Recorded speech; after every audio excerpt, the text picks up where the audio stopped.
Welcome to the Deep Dive. We take your stacks of sources and, well, dive deep to pull out the key insights for you. That's the plan. So, today we're unpacking the, let's say, intensifying trade and tech rivalry between the U.S. and China. Right. And we're looking specifically at what the material you shared suggests might be coming, particularly in a potential second Trump administration. And crucially, how China seems to have been getting ready this time around. Exactly. We've gone through, policy briefs, reports, trying to nail down the findings on trade policies, this whole tech decoupling idea. And the semiconductor industry, which seems absolutely central. Definitely. Okay, let's unpack this then. Our mission here is to cut through the noise, understand the core strategies, the tools being discussed, potential impacts, all based only on what's in these sources we reviewed. Sticking just to the documents. All right, let's start by setting the stage. The sources seem pretty clear, based on past actions, stated intentions. A second Trump administration would likely double down on highly protectionist trade policies. Yeah, the material really frames commerce with China as the main arena for this, great power competition. And they point to potential personnel choices too, right, as a signal. They do. The sources highlight the nomination of Howard Lutnick for Commerce Secretary, for instance. He's described as, well, a definite hawk on China. And close ties to the former president. Very close. Which suggests, according to the material, a pretty strong political consensus there for a more confrontational approach towards China. So the stated goal, as presented in these documents, seems pretty straightforward. Keep Chinese competition away from the U.S. market. Right, using things like punitive tariffs, blocking tech exports, restricting Chinese investment. And the sources frame this, at least in part, as being about supporting American manufacturing, holding countries accountable, using trade deficits as a key justification. That framing comes up quite a bit. Now, looking at the U.S. toolkit described in these sources, tariffs are definitely front and center. Punitive tariffs. How punitive are we talking? Well, one simulation reference, looking at early 2025, it showed average effective U.S. tariff rates just shooting up. The baseline tariffs on Chinese imports hit 145%. Wow, 145%. That's basically a wall, not a tariff. It's certainly a massive hike. And the sources also talk about this concept of reciprocal tariffs. Reciprocal, how does that work? Well, the idea described is calculated using a specific formula tied to bilateral trade deficits. The aim, apparently, is to push those deficits down towards zero. Okay, targeting the deficit numbers. But what's really interesting, based on the material, is that this wasn't just aimed at countries with deficits against the U.S. Oh. Yeah, the sources noted that even countries like Australia, which actually runs a trade surplus with the U.S., still got hit with these reciprocal tariffs in the simulation. So the application could be really broad then, not just about deficits. It suggests that possibility, yeah. Beyond tariffs, the sources present export restrictions on high-tech gear as another critical tool, basically a technology embargo. And the justification mentioned there is often linked to alleged Chinese theft of Western tech, right? That's the connection made in the sources, yes. It's worth remembering both Republican and Democratic administrations have already put export bans and restrictions on things like semiconductors, quantum computing, AI. So this isn't entirely new ground, but maybe intensifying. Exactly. And the sources suggest there's a bipartisan consensus in Washington pushing for what they call complete decoupling in these really critical tech areas. Complete decoupling, that's a strong term. It is. Then there's restricting Chinese investment. We learned about increased scrutiny from bodies like CFIUS. The Committee on Foreign Investment in the United States. Right. And FIRMA, the Foreign Investment Risk Review Modernization Act. The focus there seems to be blocking tech acquisitions by Chinese state-backed companies, framed as a national security issue. And one detail that jumped out from the sources was how fast some of these actions, especially tariffs, can be implemented. Yeah, using emergency powers. The National Emergencies Act, i.e. EPA, the International Emergency Economic Powers Act. So they can enact tariffs very quickly by framing trade deficits, for instance, as a national emergency. That's the mechanism described in the material, yes. It allows bypassing the usual legislative process. Okay, so that's the U.S. side, according to these sources. What about China?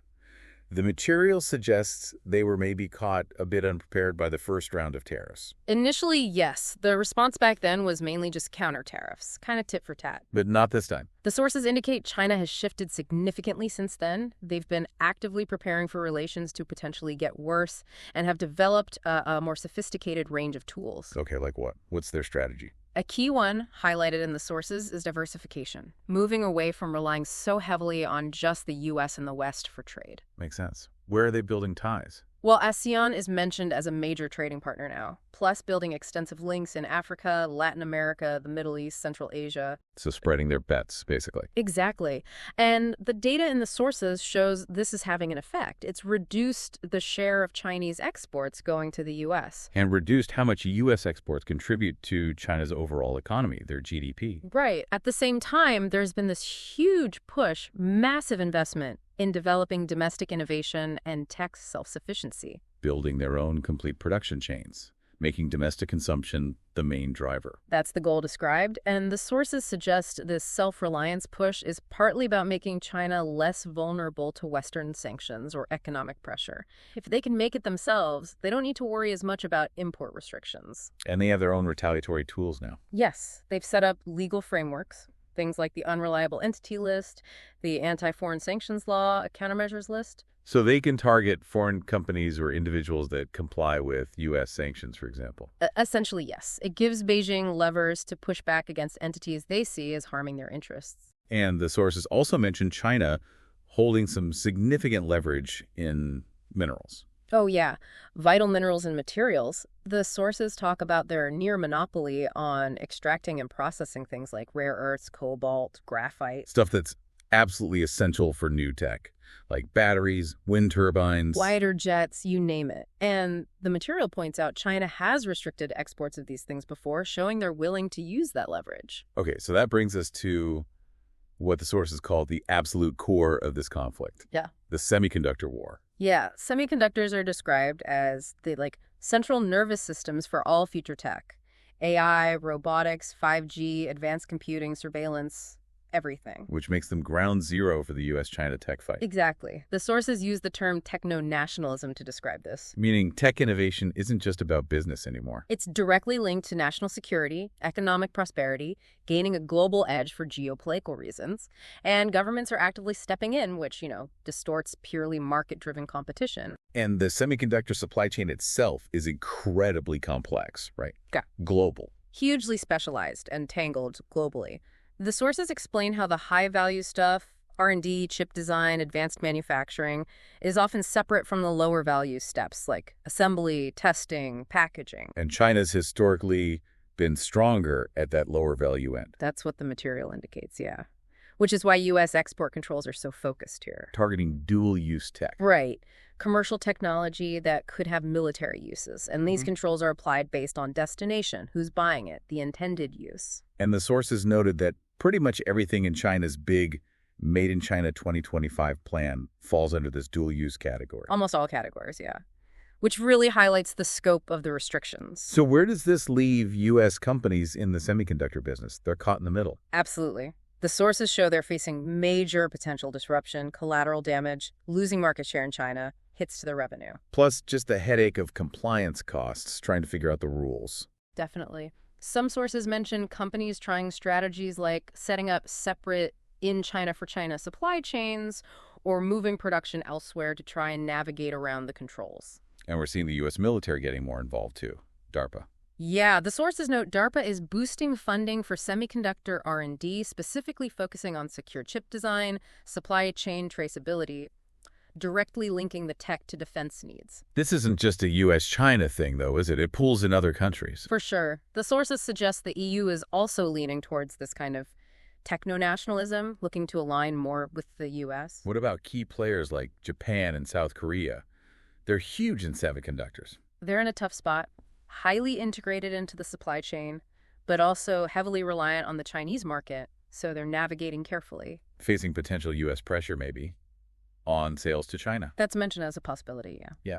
While they also try to diversify their own relationships, like the Qualcomm-Samsung alliance noted in the sources. And then there's Taiwan. Impossible to ignore given their dominance in advanced chip manufacturing. Absolutely critical. The sources even mentioned U.S. national security experts drawing up scenarios around Taiwan and what forced unification could mean for access to those chips. It's complex. Okay, let's try and pull this together.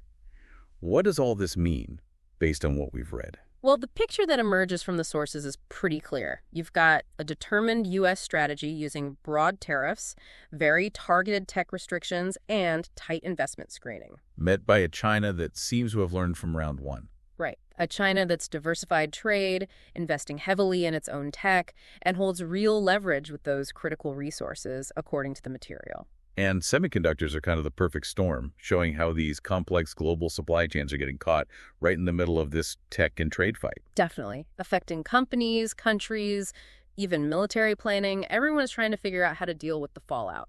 And the economic consequences aren't trivial either. The models mentioned in the sources point to potential hits to global growth. Yeah, simulations suggested declines in world exports and GDP, with both the U.S. and China seeing significant contractions. Though some countries, like Canada and Mexico under USMCA, might actually benefit a bit from trade being redirected. That was one potential outcome highlighted, yes, due to specific trade agreements. But for the U.S., the sources emphasize that tariffs mostly end up being paid by American consumers and businesses, leading to higher prices. That's a consistent point in the material. One estimate we saw put the cost at an extra $4,000 a year for the average American household. And market volatility, too. The sources linked tariff announcements in that 2025 simulation to stock market drops. Yes, contributing to a significant market crash in that scenario shows how sensitive markets can be to this kind of policy uncertainty. So this deep dive really underscores that this isn't just about, trading goods anymore. It's evolved into a much deeper struggle. It feels like a struggle for technological leadership, for geopolitical influence, Yeah. reshaping supply chains, alliances. And potentially hitting your wallet through higher prices. That too. So here's maybe the really provocative question coming out of all this. If the goal described in the sources is this kind of selective decoupling, separating economies in critical tech sectors, but keeping trade flowing elsewhere, how do countries actually draw that line? Where do you separate critical from non-critical? It sounds incredibly difficult. Exactly. And who ultimately bears the cost of that fragmentation? Because a more fragmented global economy likely means higher costs and inefficiencies somewhere. That's definitely something to think about as you process all this.